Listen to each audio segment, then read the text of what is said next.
Hello, my name is Lucha DS and I am a professional wrestler. I have been for going on 11 years as a pro in the ring.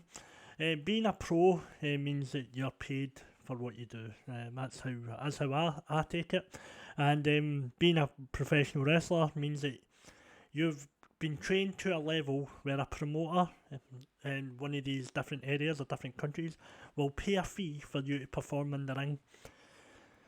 Now, saying that, I've just kind of caught up with the Raja Jackson incident, and I've got a few thoughts on it. But my main thought isn't to start shouting and bawling about how horrible the assault is. There's so many things in the story that people are misunderstanding. But there's a million people who are talking about that. There's no need for me to jump in. My whole reason for this video is I want to use this incident as a platform to speak to promoters of smaller indie shows that putting someone in your ring who is untrained, unprofessional, is on you. It's on these promoters. In Scotland recently we had an incident where a trainee was put into a spot in a match that he wasn't ready for. He's not trained for. He's not even physically capable of getting in and out of the ring. And the promoter, who's been taking money off this guy to train him, put him in the ring, and when he was eliminated from his spot in the Rumble, he broke his ankle. And I fully hold that promoter responsible because it's their show, their ring, and it's their venue at that time. When a wrestling show takes place, you're responsible for everybody in there, including the fans. That's the whole point of being a promotion. Now, the Raja Jackson incident, the wrestler backstage hits him with a can, and people keep saying it's a gimmick can. You can't gimmick a can, it's a can. But when he throws it, he pulls it. Right, that's how you do it. Now, I have no idea why a professional wrestler is swinging a beer can, or whatever the can was, at a non-pro wrestler. You see when the guy gets hit with it, he doesn't sell it. He's no interest in being hit in the head. So the professional wrestler there is wrong. Then the promoter says, don't worry, we'll get him involved in your match, as a kind of way of him to later on get a receipt. People keep banding this word receipt about as if it's somebody hurt you so you hurt them. That's not what a receipt is. To me, a receipt is when somebody in the ring catches me, which happens quite often wearing the mask. People seem to think it's a helmet, and they will hit me harder sometimes. So you give them one back, and it's just a wee note to say, like, calm down, mate. Like, let's fucking back up. Raja Jackson isn't giving anybody a receipt. Raja Jackson enters the ring and assaults a wrestler who is at the time unconscious. But that's on the promoter. The promoter told them they were going to get him involved. As soon as you tell that guy, you've essentially went at him, you're a wrestler tonight, you put him in the ring. Terrible decision. The promoter, to me, is as responsible for that guy's injuries as Raja Jackson is.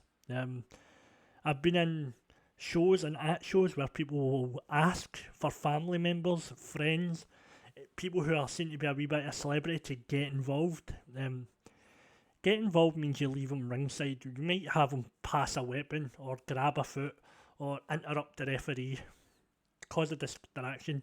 There is 1 million ways for someone to be involved in a wrestling match that does not physically mean they have to be in the ring.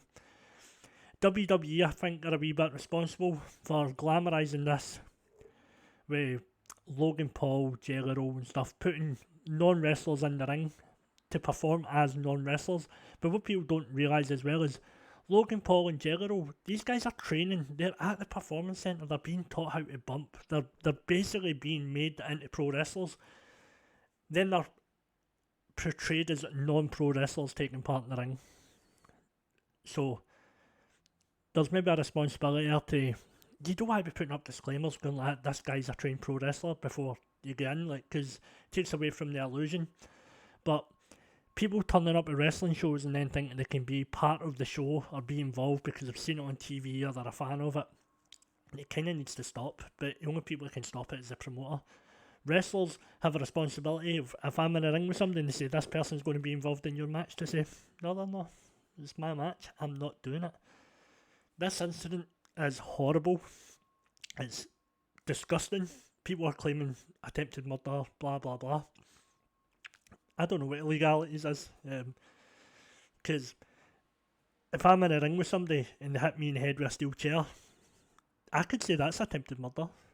But I've agreed to be in the ring with this person, and what we do in the match sometimes isn't always agreed as what we're going to do. Sometimes people do a bit of improv in there. So, to me, the promoter has greenlit Raja to be in the ring. The wrestler who has been assaulted knew that it was going to happen. So, they both signed off on it. It's on the promoter. People are claiming attempted murder and they want him to get 30 years and calling him all sorts of names. It's disgusting, it's horrible, it shouldn't have happened, but what happens in that wrestling ring during the show is 1,000,000% the responsibility of the promoter.